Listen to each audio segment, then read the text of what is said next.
Hey everybody, today is Monday, June 27th, 2022. Coming up on the show today, from Jurassic World Dominion, editor Mark Sanger. We have this opportunity, Sam Neill, Jeff Goldblum, and Laura Dern. Let's try and honor Mr. Michael Kahn and Mr. Steven Spielberg in how we shoot and edit their scenes. There are still, the egos, and there's still the people who like to scream and shout. And screaming and shouting is one thing, people do that a lot, and you may be thick-skinned and you can walk away from it and you don't take it home with you. Nevertheless, it's not justified, it's not forgivable. I think the best thing that young people coming in the industry can do, they can listen, they can learn, and they can also speak up. Yes, all that and a lot more in this edition of The Rough Cut.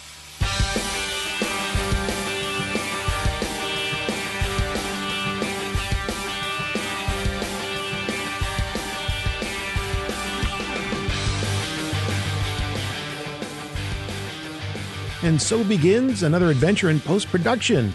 Yes, it's time for another episode, another deep dive into the world of editing. And who better to go diving with than today's guest? Who is it?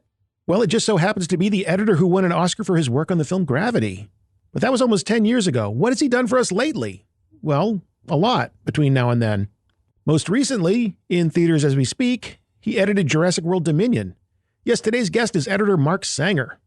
Actually, his full name is Mark Sanger, ACE, BFE.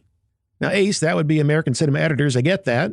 BFE feels like something Mark made up to sound important, like best effing editor or something. That's Mark for you. Mark's quite talented. And tall. Talented, tall, and British. Same thing with Barney Pilling. He was the editor who won an Oscar for cutting the Grand Budapest Hotel. He is freakishly tall and British. Or tall and freakishly British. Either way you look at it, if you want to win an Oscar for editing, it couldn't hurt to be tall and British. And both guys are tremendous editors. We'll have to make a note to check up on Barney. But Mark is the man of the hour, and I'm quite looking forward to chatting with him about his work on Jurassic World Dominion, as well as all the other cool things he's been up to. Now, you probably know all you need to know about the Jurassic Park and Jurassic World movies, and Mark's going to fill you in on all the super important details anyway. So I will dispense with the Jurassic backstory and steal a few minutes of your time to go on a little rant. A little observation, as it were. A trend that has me somewhat perturbed. And perhaps you've noticed this too. My issue is this. Anytime I watch any of these behind-the-scenes shows about certain movies or TV series, or maybe I'm thumbing through a book about the making of a feature or TV show, here is what you get. You get the writer's room, probably. You get a lot of the director and producer going on about their vision. You get the production designer telling you all about the challenges of realizing that vision and building that world. You get the cinematographer talking about the look they created and wanting to reference classic cinema shots. You certainly get the actors, probably playing around with the director to show what a loose and happy working environment it was, and half the time they probably couldn't stand each other. You get the props department showing off what they built, and then depending on the project, you get the VFX team detailing all the iterations they went through to turn basic shapes into a photorealistic dragon or something. And then we cut to the premiere and walking the red carpet. Except we can't cut to because apparently there was no one around to do any cutting. Seriously, about 9 times out of 10, there is no mention of, no pictures of, no interview with the editors. And the same kind of goes for the sound team, unless it's to show off an actor doing a voiceover or ADR. Maybe you get a composer working with an orchestra if it's a well-known composer, but that's it. And I cannot be the only person to notice or care about this. Just as a fan wanting to know more about the process, you should care about this. How can you just gloss over the editors and the post-production process in general? I mean, is it really that boring or inconsequential to the making of the story? I know you don't think so. Anyway, I should get back to the why we're here and get on with the business of actually giving editors a forum to explain, once again, why they are gifted storytellers without whom you would have no movies or TV shows, or the t-shirts, books, toys, action figures from all those projects to sell. Okay, moving on, for now. Before we meet Mr. Sanger, please give me one more minute of your time to tell you about someone, or someones, who care a great deal about editors in the entire post-production process. And they would be our homies at Extreme Music. For over 20 years, which doesn't quite go back as far as the Jurassic era or even the Paleo-Mesozoic eras. Are those eras? I don't know, I'm freestyling here. Anyway, for a long time, they have been providing content creators in the world of media and entertainment with amazing audio created by the top names in music production and composing. Names like Trent Reznor, Michael Giacchino, Quincy Jones, Snoop Dogg, and so many more. You just go visit their website, extrememusic.com, and search on just about every aspect of music you can think of to find the tracks that you need. You could even give them a track and say, hey, Extreme Music, see what you got that sounds like this. And they'll find you stuff. Their amazingly enormous catalog of tunes can even be customized right down to the instrumentation so that you get the sound that you want in a way that suits your story best. There is no cost to just give it a try, and when it comes to the licensing, boring. You can take care of all that online, or they can have one of their reps help guide you through it. So for your next TV show, movie, or any kind of project, be sure to visit extrememusic.com. Hey, would you like to meet editor Mark Sanger? I know you would, otherwise you probably would have stopped listening by now. So keep on listening. From Jurassic World Dominion, here's Mark Sanger. Is there a booming? Yeah. It's the other cutting room downstairs. Oh. Yeah. Well, good. It's au naturel. What you're hearing is Loki season 2 downstairs. Oh, those bastards. Well, you know I love you, but you've canceled on me a few times now, which is, hurts a little bit. So the least you can do is tell me why you've had to cancel a few times. I'm so sorry. You know I love you, and I haven't seen you in person in so long. It's close to 10 years. You're kidding me. Yeah. Oh my God. And you don't look a day older. So I've just been busy, man. This is the thing is I'm very, very privileged to be in work. And I've got that paranoia thing that anybody from my generation, when we started in the industry, there wasn't so much work around. And now, we're teeming with it. So when I started in the industry, there was this thing of you get offered a job, you take it. You get offered a job, you take it. And you never pass up an opportunity. And, at the minute, it's a bit different because there are so many jobs around. I don't think people probably have the same paranoia that I still have, which leads me to take every opportunity that I'm afforded. And that sometimes means that I'm overlapping, producing things. I'm working on a documentary that's really cool. Maybe doing some directing at some stage. All these little things going on at the same time, and that's why I have a face for radio that looks like this, and I look as old and haggard as I do. That's my feeble excuse, Matt. Well, part of your feeble excuse, I think you mentioned directing second unit. There's been bits and pieces of that all over the place. Let's put it this way. On my current project, I'm very privileged. I get to go and work with the second unit guys occasionally. There's been other jobs where I'm going in and directing second unit, and not on a full-blown scale and taking away the real talented guys, but a director says, "Hey, do we need any shots?" And I go, "Yeah, look, I got a list of them." And he says, "Look, just easier for the editor to go and do it, because then you know exactly what's in the cut." So that happens a lot, and I enjoy doing that. I enjoy being on set. I enjoy collaborating with the crew. And, to me, when I started off in the industry, I didn't get straight into editing. I was taking any job opportunity I could grab, and that meant working in the art department, working as an AD, working in special effects, working in every department. And I miss being on set with those guys. It was a great opportunity because it means that you understand how the machine works, how all of the departments interact. And it's sometimes funny, I think, for a crew when the editor turns up on set to find out, well, what are they doing here? And then to find out that you actually know what they're doing and how they work, and actually you can help because of this and that. So yeah, I try and spend as much time as I possibly can on movie sets. Well, so I'm very interested by that, and I think you kind of answered my next question in terms of the benefits to you as an editor and also to the production. The fact that you have some insight that you can bring to the production as well as take back with you into the editing suite. Yeah. So here's my next crass question. Do you get paid extra when you have to do things like that? Or is it just part of the editing gig? No, and you know what? I think there's probably some editors who just say, look, I got more than enough on my plate and I can't do it. And as an editor, I respect that. And no, you don't get paid extra. But what I do stipulate is when I'm doing those sort of things is that I get to do a 6th day or something in editorial, because anybody who tells you that an editor can turn up with an Avid on a mobile unit on set and work as hard and without interruption on a movie set as they do within a cutting room doesn't know what editors do.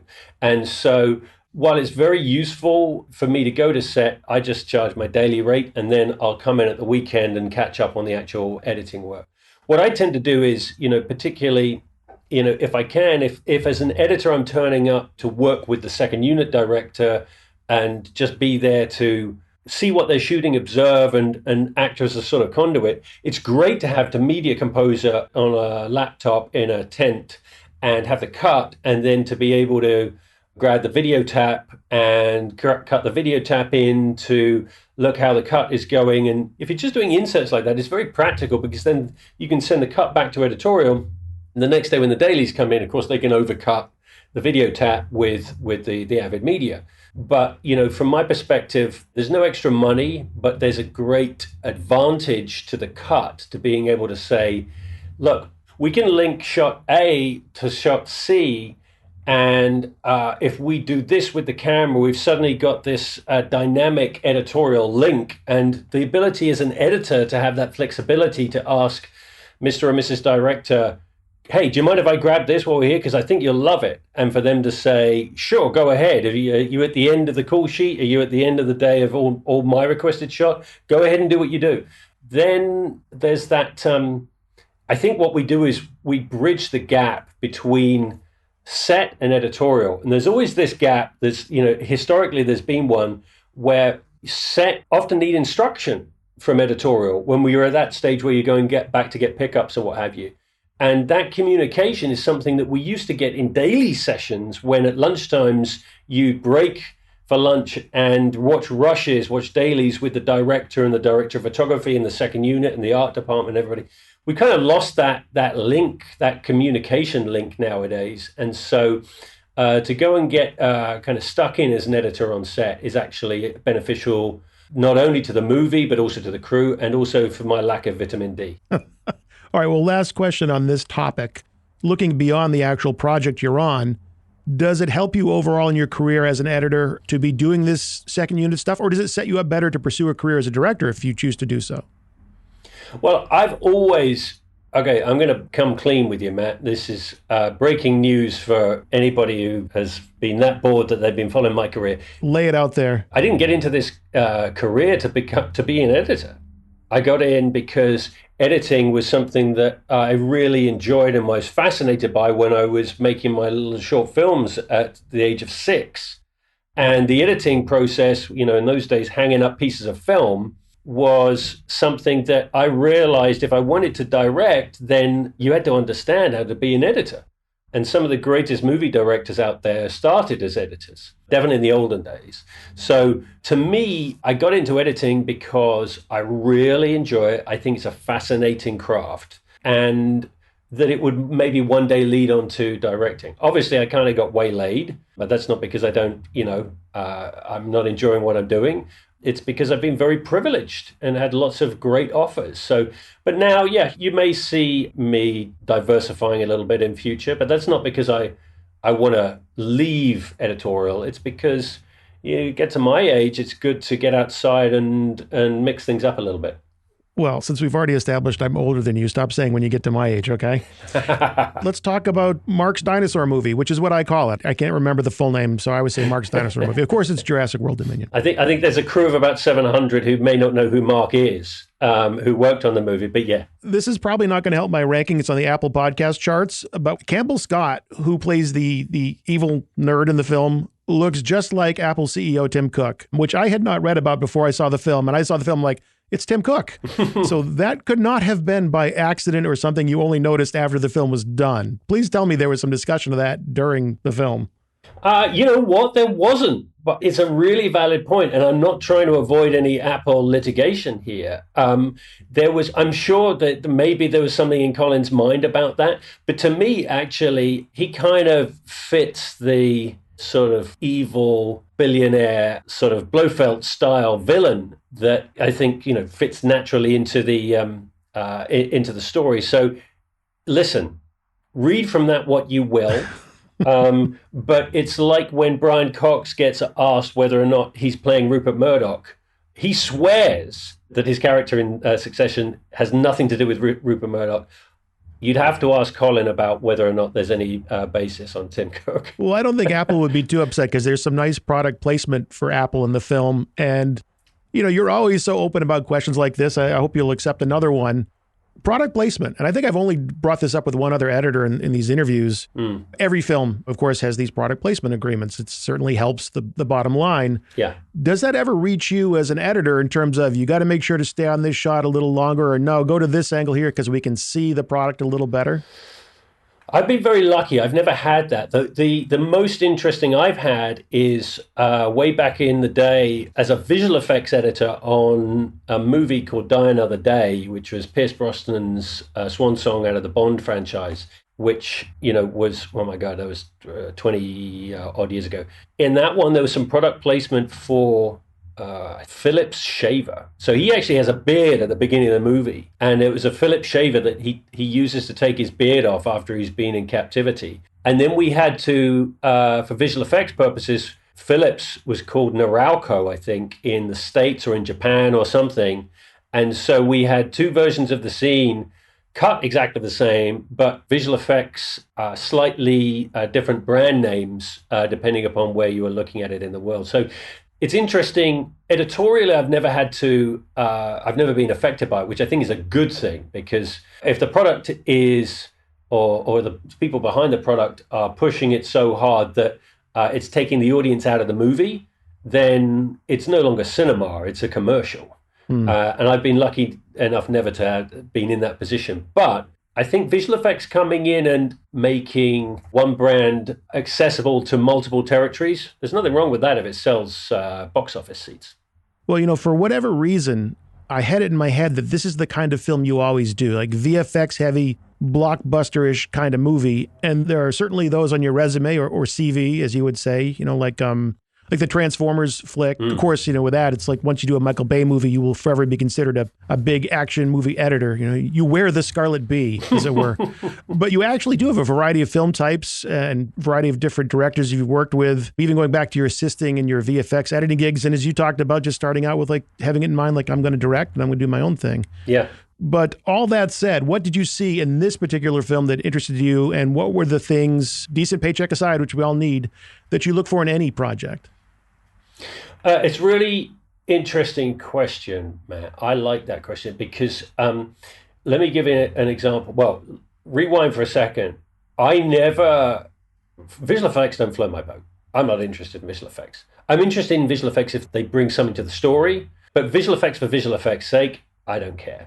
To me, if I'm honest with you, what happened was it was on that movie Die Another Day. That was the first time I was actually a visual effects editor. The post supervisor on the film said to me, "Look, do you want a couple of $100 extra a week? You can be the Avid assistant and also be the visual effects editor." And I said, "Well, I don't know how to do that." And he said, "Well, you'll pick it up." And then the poor visual effects supervisor was then lumbered with me, who was on catch up. Now, admittedly, that's not a big creature effect movie. We were talking about blue screens and stuff. So it was a good learning ground. But I did it because it was a little bit of extra cash and because it was a good education. And then from there, I was very, very privileged. I got a visual effects gig working for Wolfgang Peterson. From that, I got a visual effects gig working for Tim Burton. I then did that 3 times. And then I started becoming a first assistant and a visual effects editor on the smaller movies. But ultimately, what it's meant is that the visual effects thing, even though it's not something that I'm actually specifically interested in as a craft, as a piece of storytelling, it's been sort of another string to my bow. For storytelling, it's become very, very useful, and I owe it my career. But that said, my favorite thing to do is usually I try and do a big visual effects movie and then 1 or 2 smaller movies in between. And in between Detective Pikachu and Jurassic World Dominion, I did this great little movie called Embattled with Stephen Dorff, a really cool movie. And I did this movie that not enough people have seen. It's on Amazon now, called Joe Bell, for Mark Wahlberg and Ray Green. That was basically the same director who did King Richard. It's a really heartbreaking, emotional performance. He's great in it. They're all great in it. The lead actor, it's just a lovely little film. And there's probably 3 visual effects shots in it. So I try and mix it up as much as I possibly can because, long answer to your brief question, visual effects don't float my boat, but they have been very useful to my career. Well, I love long answers, so don't stop doing that. This film here, Jurassic World Dominion, subtitled Mark's Dinosaur Movie, it clocks in at about 2 hours and 20 minutes when you skip the credits, which I do. Well, I wait till I see Mark Sanger, ACE, BFE, and then I'm out of there. Thinking back to Jurassic Park, which came out in around 93, I was thinking, well, this movie must be a lot longer than that one. And then I went back and I looked at it, and I was surprised to see that the original was over 2 hours as well.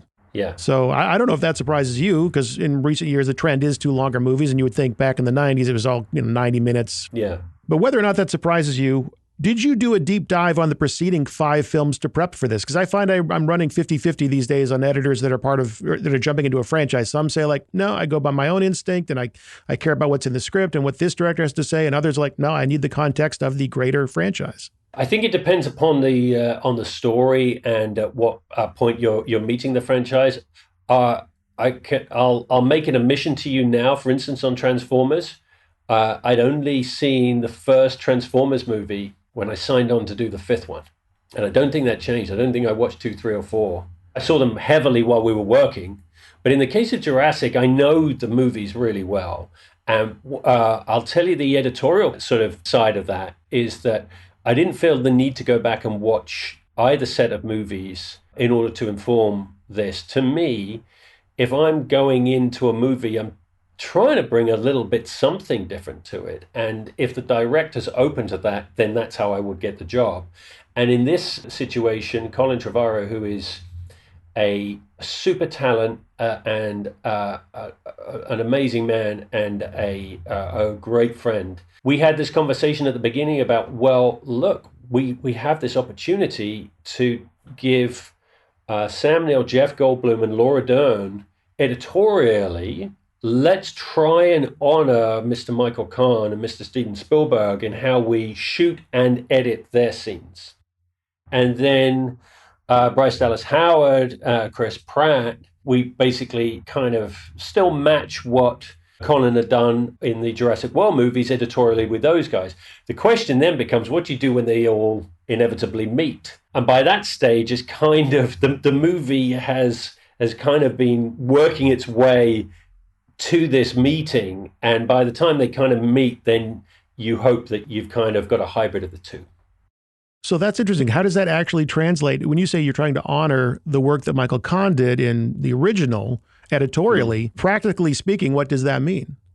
Well, if you look at there's a scene where Sam Neill and Laura Dern meet in the tent at the beginning of Jurassic World Dominion, and the way that that's shot is much more in keeping with Steven Spielberg, I think. I've not discussed this specifically with Colin, but I think the way that that's shot is very similar to the way that Spielberg shot similar scenes at the beginning of Jurassic Park.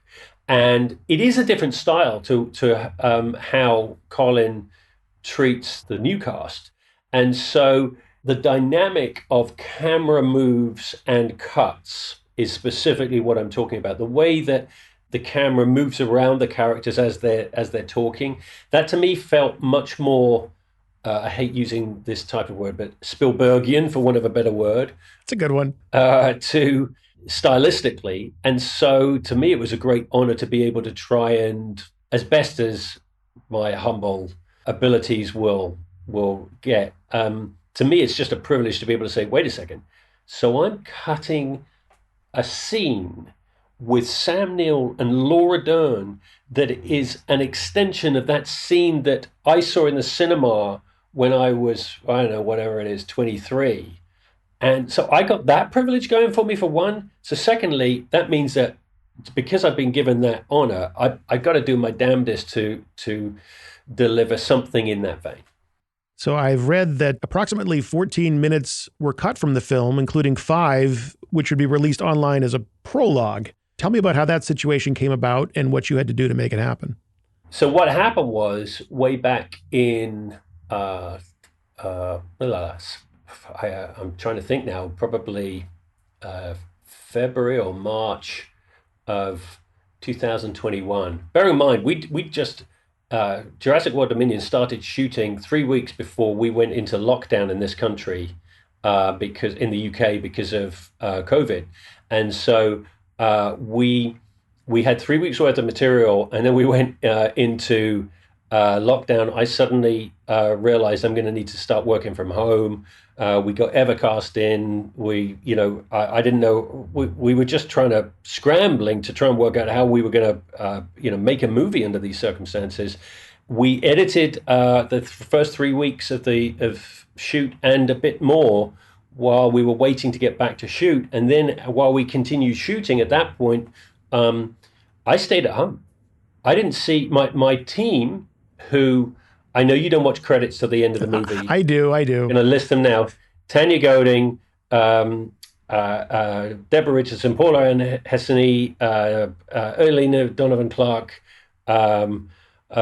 Patrick. Oh my God, I can't even remember Patrick's surname. Oh my God, he's going to kill me. Deborah Kavanagh, Steve Pang, Guy Cook, and I've probably forgotten somebody. Anyway, all of my team there, Phil Whitehead, all of my team, they were based at Pinewood, and that was where the editorial hub was. And I was at home, and they would feed me dailies down the pipe, and I had an Avid, and I actually had a full Nexus at home. So Universal let me take the Nexus home. What do you think about that, man? It says something about what they think of you. Yeah, I had the Nexus, and they would feed me dailies, and I cut the movie from home for 10 months. I didn't see Colin. I didn't see the crew. There was little Jurassic hut up at the top of my garden, and that's where the movie was edited, was in my shed at home. Okay, so anyway, I digress. Where there came a point where I came out of the shed and I went to Pinewood and we watched the movie with Colin, and I felt we were running long, and so I said to him, we had this sort of 2001 opening to the movie, and I said, what if we did with that what you did with Battle of Big Rock, which was the short film that acted as a sort of bridge between Fallen Kingdom and Dominion. And there was a conversation that went on, because obviously the decision on that is way, way, way above me. There's marketing, there's hundreds of millions of dollars, and there's people who understand these things. Anyway, so we exorcised it off the front of the movie and released it as a little teaser, as a prologue.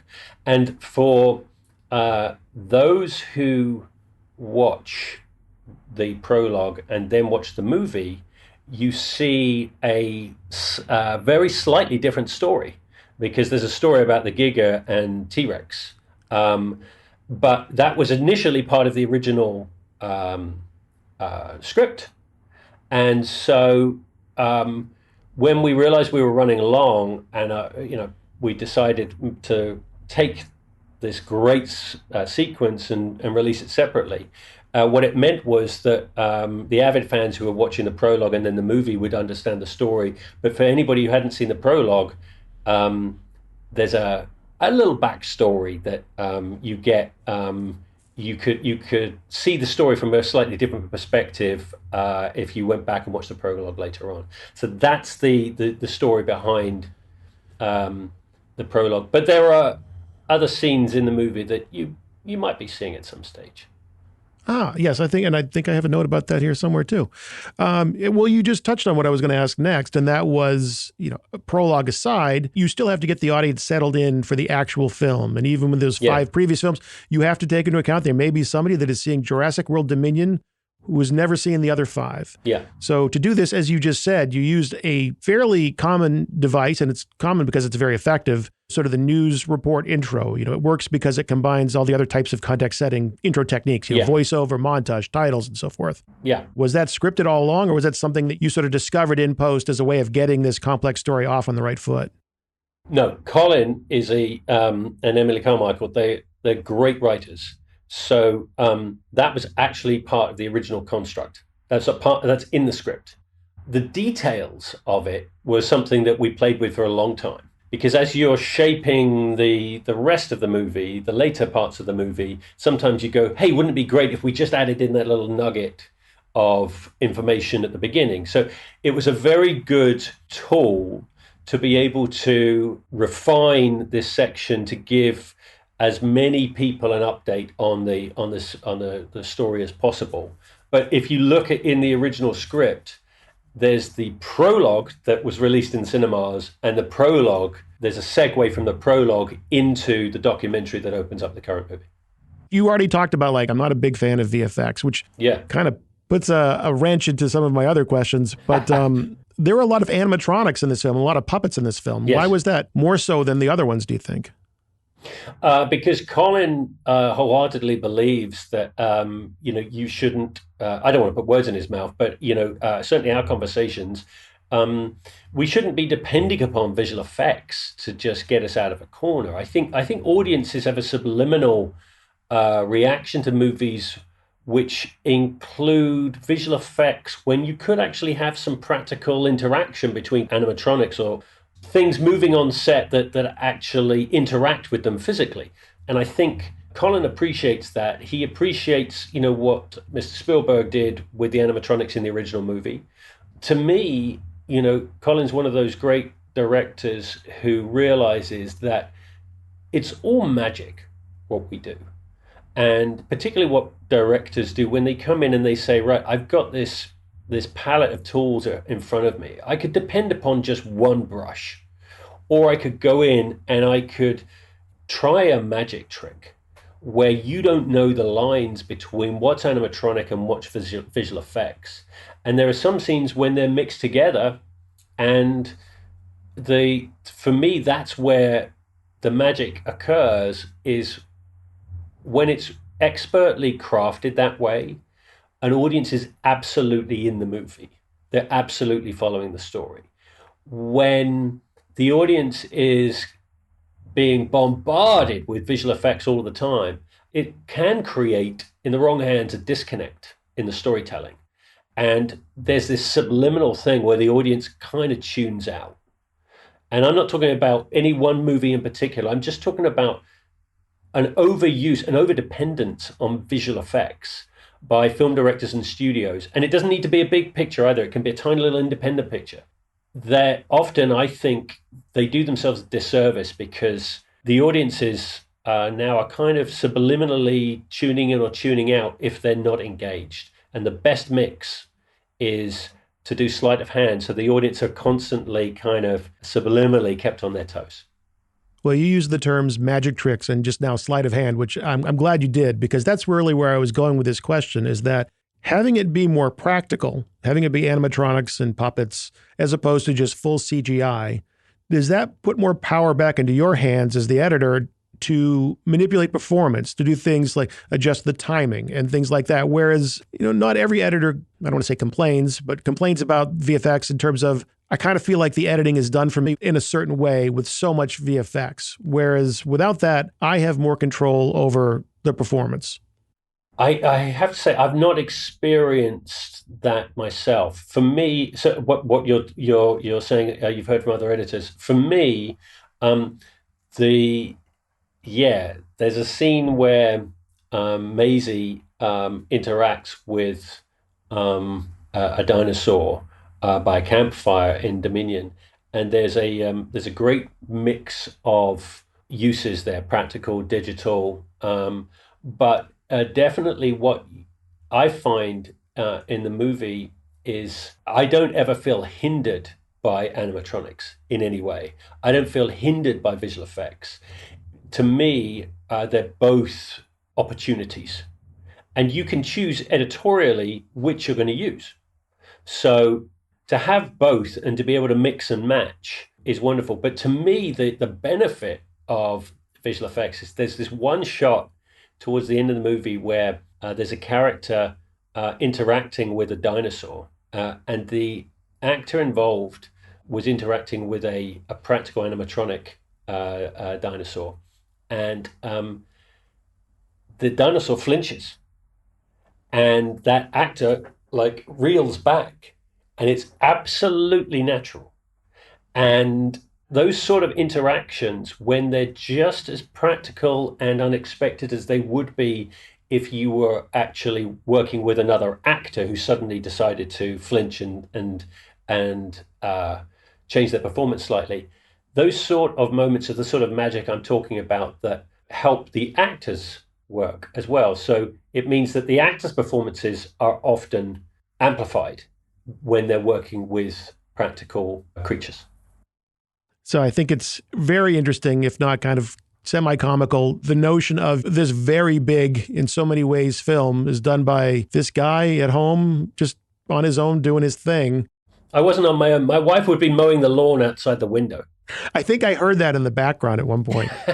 The point being, it's kind of where we're at. I mean, in the discussion with Eddie Hamilton, he's like, yeah, I pretty much did Top Gun on my laptop. Yeah. And that's like, yep, you can do that now. But eventually you leave the house and you go back to the mixed stage or the big screening room. And that very big movie you did on a somewhat small screen now has to translate.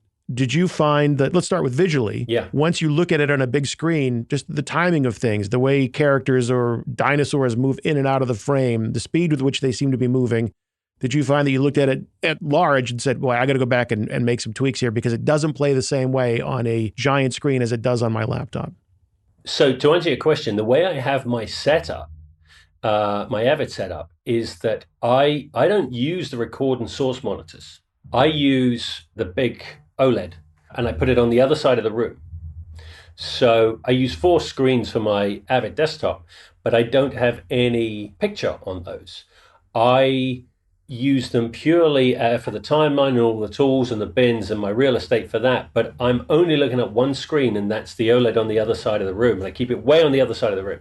So with that setup, what that allows me to do is to be always looking at the movie as if I'm watching it on the big screen.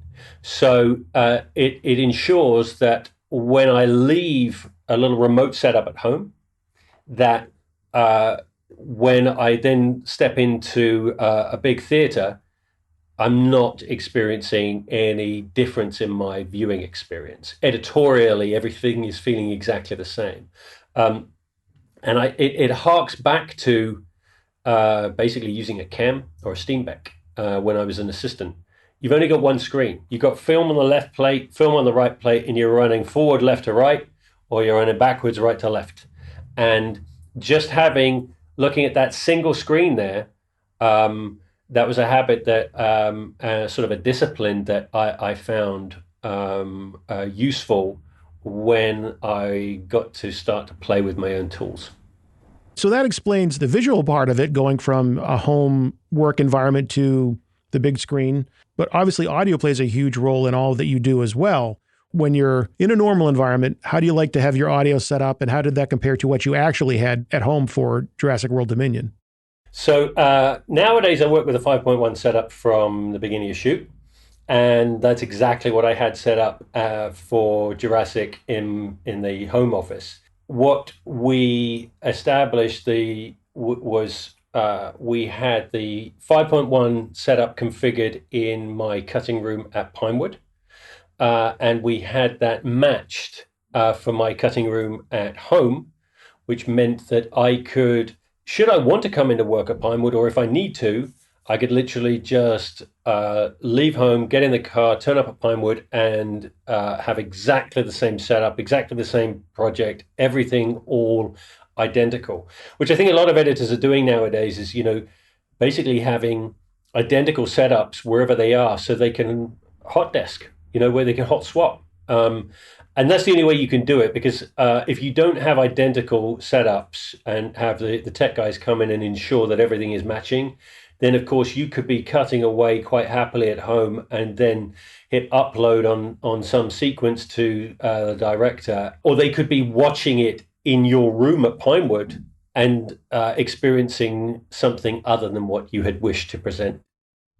For these big movies, you said it before, like, VFX, I take it or leave it. But sound plays such an important part of establishing scale. In general, is sound design something that you like to spend a fair amount of your time doing? And how do you make those dinosaurs sound like they look? I have the greatest respect for the likes of Eddie Hamilton or Chris Rouse or those guys who use sound certainly in action sequences and fight sequences, to tell the story. And sometimes when you can watch the Bourne Ultimatum, and you can switch the audio off, and you can see that the sound is part of the story. There's something intrinsically missing, but Chris has gone in and just done this amazing combination of sound and picture that work in sync together, to tell you what's going on in the story in those action sequences. For me, I go the other end. I go the other end of the spectrum. And again, it just harks back to those days on film.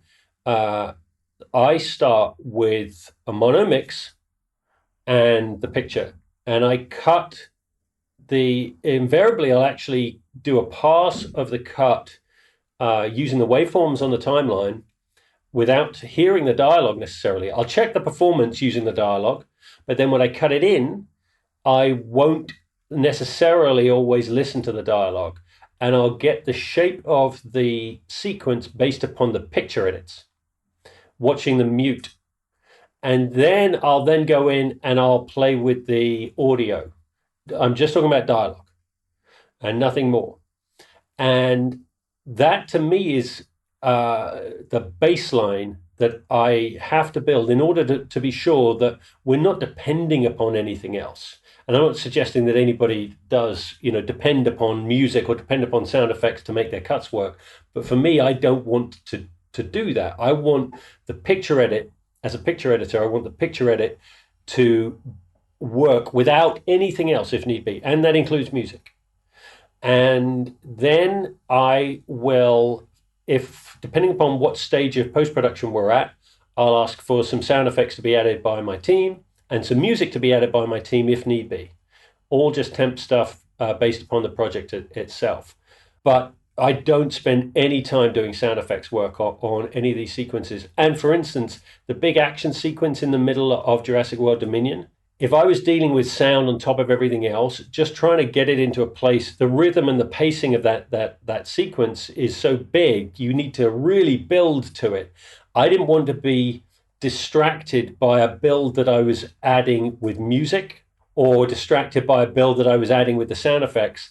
I cut it all mute, and I actually ran it mute for Colin. When I cut, the movie Joe Bell I was talking about with Mark Wahlberg, I don't add any music anywhere. And I screen it without music for the producers. I'll check with the producers first to make sure that they're okay with me presenting that way. But I don't want them distracted by my crappy choice of temp music. Because producers on a movie will all have in their head what the movie should, is going to be. And if they're hearing something that is out of keeping of what they had in their head, then they'll all come back to me and say, something's not working. And I'll go, yeah, but what if I just play it to you without the temp track? And they go, oh yeah, well, that's great. So I want to skip that completely and just give it to them in its purest form. And some of them then may turn around and say, okay, that's great, I get it now. Could you try this piece of temp? Or can we add in some effects?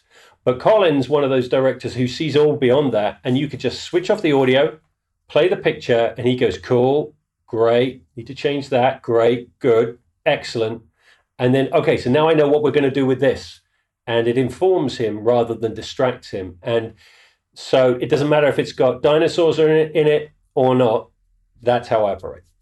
Interesting. It's funny. One of the things I was thinking about the temp tracks is there's a scene at the beginning of the movie. The the music that's actually in the film is very dramatic, and then it's kind of a comedic payoff. You open the back of the truck, and it's kind of a comedic beat. Yeah. And I was thinking as I was watching it, it's like, well, gee, you could just change the music there, which I guess sounds super obvious down the way that I'm putting it, but it's a different scene if you have a different piece of music.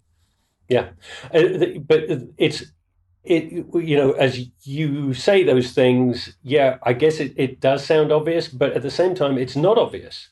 Because I don't think, certainly, there's a lot of producers out there who don't appreciate that sort of thing. Stylistically, if you choose to lead the audience with a music cue, you better have a very good, very specific temp cue in there that you're trying to go for, that you are insisting that the director will like and that the composer will mimic ultimately. And why would they want to be locked into your musical temp there. So to me, I don't want to lead anybody at that stage of the game.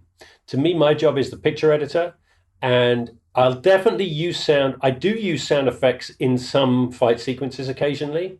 But in general, I find that I want to try and present what my work in the purest form, and then let the sound team come on and let the music guys come on and let them work with us. You know, a lot of composers come onto the show and, they'll be fighting against the temp track because the director's fallen in love with the temp, the producers have fallen in love with the temp, the editor's fallen in love with the temp, and then the composer's got to come in and present something fresh, which they're hired to do.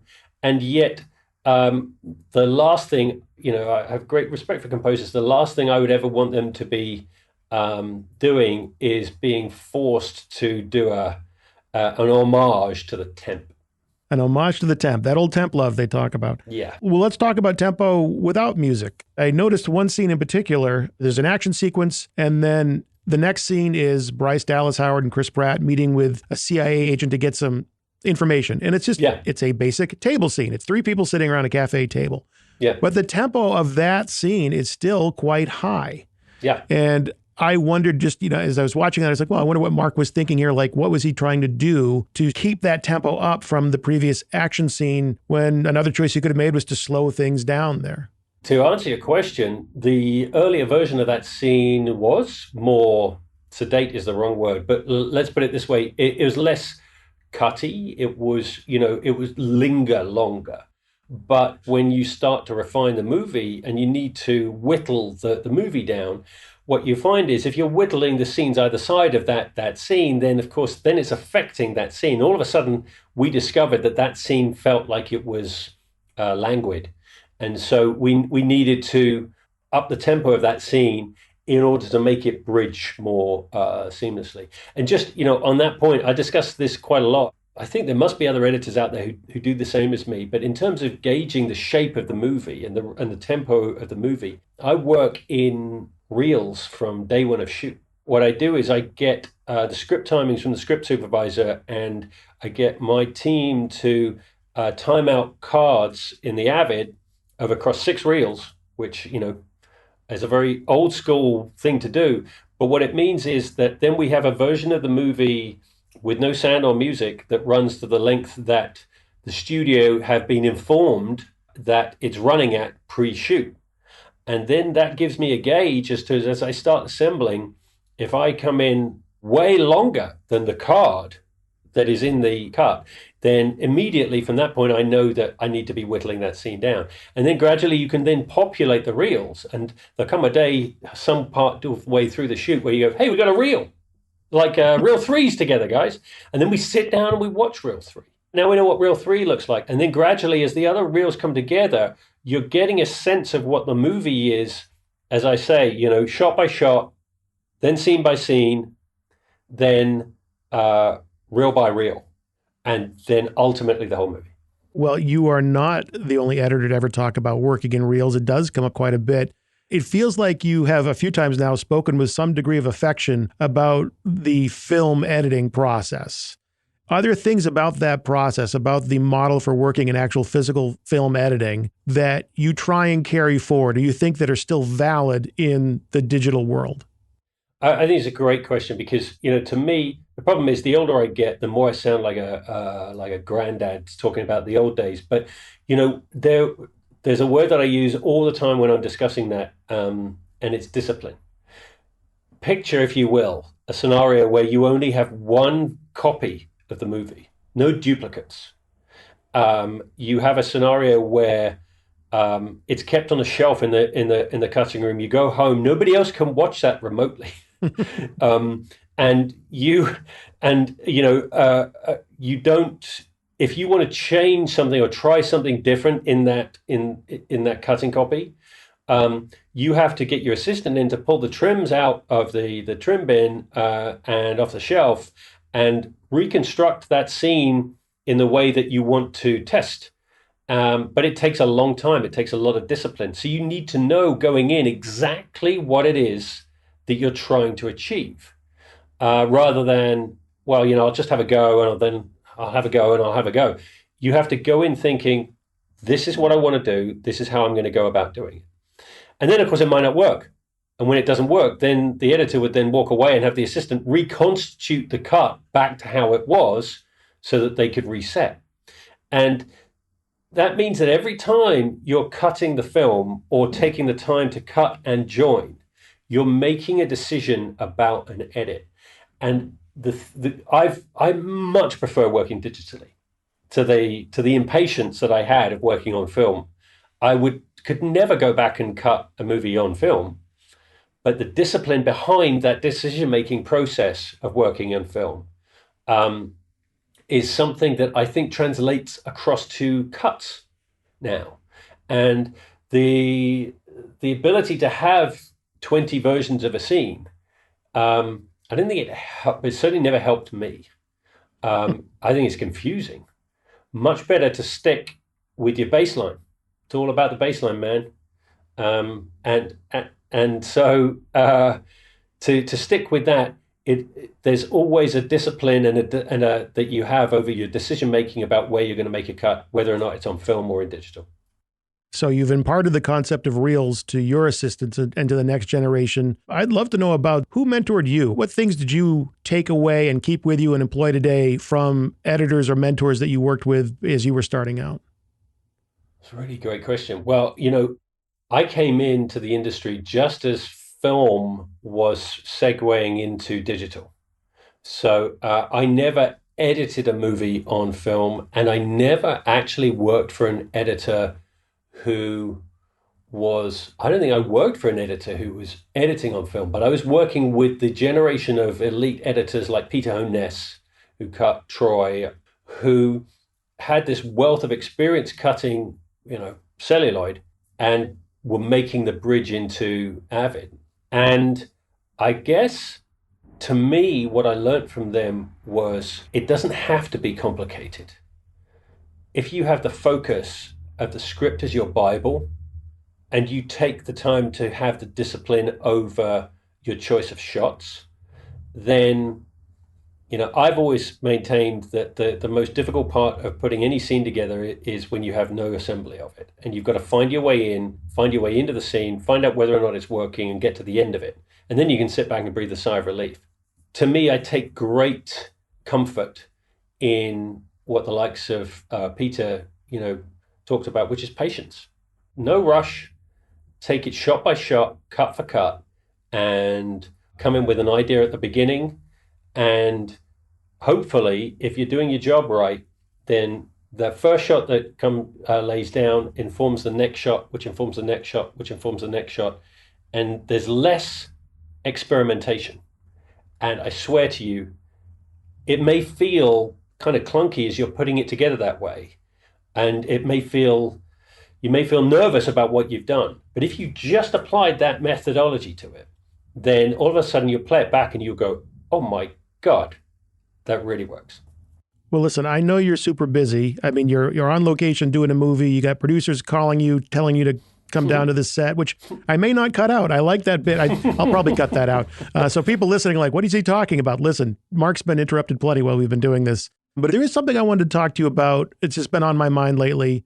I feel like I see a lot of these behind the scenes making ofs, whether it's a book or a movie or a TV special. And, it's director, production designer, cinematographer, actors, and then all of a sudden that's it. It feels like in a lot of cases, and I'll be polite and use a different word, the editors get the short end of this stick. I can't figure out why that is, because to me, it is the hub of everything that happens on a movie or TV series. I agree with you. I think it's for the same reason that editorial crews tend to get put down at the very bottom of the end roller. I think it comes down to the fact that as editors, people don't know what we do still. People know what camera crews do. They know what makeup artists do. They know what actors do. And they're interested in that because there's the celebrities on set interacting with the crew members is an exciting and look behind the scenes. But the celebrities don't tend to come and sit in editorial during shoot.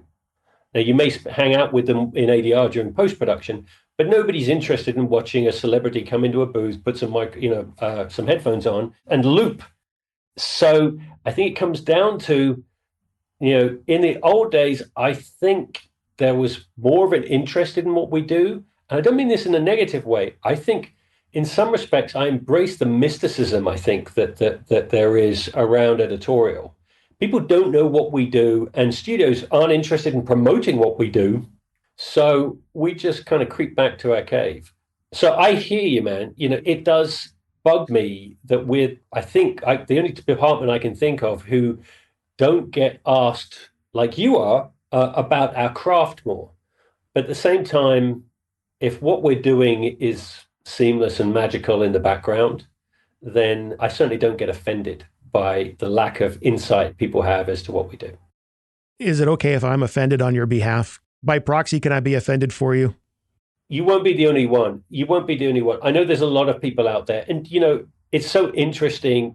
While I was working on Jurassic at home, of course, my neighbor, our friends who live a couple of doors down, they were out in the garden one afternoon and they could hear all these dinosaur sounds and what have you. And they sort of just came and knock on the window, and I had to, pause because, of course, I can't run the movie for them. But Jane, who lives two doors down, she said, "So, look, she's known me for years."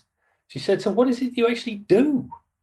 And I said, "Well, look, we take this is all the dailies. We take shots and we assemble them." And I found myself trying to explain what we do. I didn't do a very good job. She was absolutely fascinated, but I think she probably left none the wiser. And I think people are interested in what we do. But certainly in my case, I'm just not very good at explaining it. Well, let's take this to the next logical step then. For people that are aspiring to be in this industry, you said 2 to 3 times a week, you're talking to somebody about the career, about the craft of editing. Advice for them in terms of just maintaining mental health, maintaining a positive attitude, always being able to be ready for the next job. What would you have to say to them about that? It's a really good question. I think there's a number of layers. So I'll try and hit it as concisely as I possibly can. First of all, for instance, last night I was speaking to a chap on the phone, and he was coming in, he knows how to use Media Composer, but he was saying, if I come in as a trainee, I'm worried about what I'll be asked to do on day one. I have neuroses about, being able to, I've got this passion, but if I turn up, and how do I know that I'll actually be capable of, doing the day-to-day work? And I did my best to reassure him that, you can turn up day one with a little bit of understanding. If you come in with that attitude, you're going to go far, because for day one, you're going to be making cups of tea. But then at that point, what you'll understand is you'll be hearing conversations, and you'll be understanding about the political dynamics that go on in editorial. And as I often say, editorial is about 20% creativity. For an editor, it's 20% creativity and 80% politics. And coming into editorial, the best thing you can possibly do is listen and learn and be patient, because it's one thing to be able to know how to technically operate Media Composer, but the key to longevity in the industry is understanding how people work with each other, how people collaborate, or when people don't collaborate well, what can you learn from that? And so the best thing I would say on that front is to anybody coming in, if you get the opportunity to get into a cutting room, grab it. Don't be asking, when do I get to cut a scene? Because you won't have been hired to cut a scene. You'll be hired to be part of the team. And the reason you won't be asked to cut a scene is because you have to go through the political dynamic to be able to present the scene to the powers that be. And you have to learn that and be patient learning that political environment. But on the mental health awareness thing, I would say, I think there's a thing going on in the industry which is very dangerous at the minute. And it's a byproduct of the fact that we have so much work going on at the minute, which is fantastic. But what it means is I'm seeing people get promoted within months. And that's not necessarily because they know their stuff and their promotion is justified. It's because there's so many projects, definitely over here in this country at the minute, we're very lucky in that people just need to hire people to do the work. And I'm worried that people on the ground are being promoted so fast that they're going to get mental health issues because they're being given responsibility for roles that they don't have the experience to action. That to me is a scary, scary realm, because what it means is that you are being put into a position where you are potentially have too much responsibility for the experience that you have. Not only does that mean that your mental health may be at stake, but also you're not getting the education that you need in order to survive in the industry. So I talk about baselines again, you're taking away that foundation that is so important. So there's the creative foundation that I'm talking about, but there's also the practical working, learning foundation. And there's one final thing that I'll say in terms of the mental health of it all. Working in this industry, you can end up working with some difficult people. And I think we as an industry need to be doing more to protect the younger generation coming into the industry. And it's something that I'm working on at the minute to try, and I'm talking with friends, I'm talking with industry peers about how to address and combat this. But when you start on set, behavior is getting better, but there are still, the egos, and there's still the people who like to scream and shout. And screaming and shouting is one thing, people do that a lot, and you may be thick-skinned and you can walk away from it and you don't take it home with you. Nevertheless, it's not justified, it's not forgivable. Yet, if it's not nasty, if it's not vindictive, personally, I was able to take that. But I worked for one guy years ago, and his modus operandi was to scream and shout with a very careful choice of words, deliberately chosen to get under your skin. And it was there to hurt you. And in my mind, the reasons for his actions come down to narcissism. And there's so many narcissists and egos in the industry. It's rife. But the problem with it is the consequences, the effects of his actions on me was something that I didn't quite appreciate until it was too late. And that's what I'd like to sort of combat in the industry. It's the fact that if you're not inclined to complain, if you're not the sort of person who wants to admit that they're fallible, that they can make mistakes, then somebody attacking you on like a minute by minute, hour by hour, daily basis, what happens is that you think you're okay. You think you can handle it. You think it will go away. You convince yourself that you're stronger than that. And then all of a sudden, weeks or months or even years have gone by, and you look at yourself in the mirror and you realize you're broken and you're unfixable, or at least that's how it feels at the time. But by that time, the damage has been done. Now you're in damage limitation. Now you're trying to find your way back on the long road to recovery. My feeling, with the benefit of hindsight, is that that's too late. My feeling is that by that stage, we as an industry have let that person down. We as an industry shouldn't permit people in power to behave that way, and yet we still do.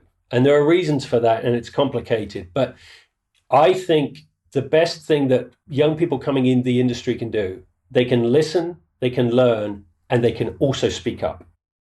Because the combination of those three things, it will allow you to maintain your own sanity when things get tough, but also it will allow you to communicate to the powers that be at the top of the level, kind of where I am now and my producers are above me. It will allow us to be able to listen to you and hear what we can do to change things. Well, I'm obviously very happy to hear you say that you're being part of this change and doing something about this, knowing some of the stuff that you've gone through in the past.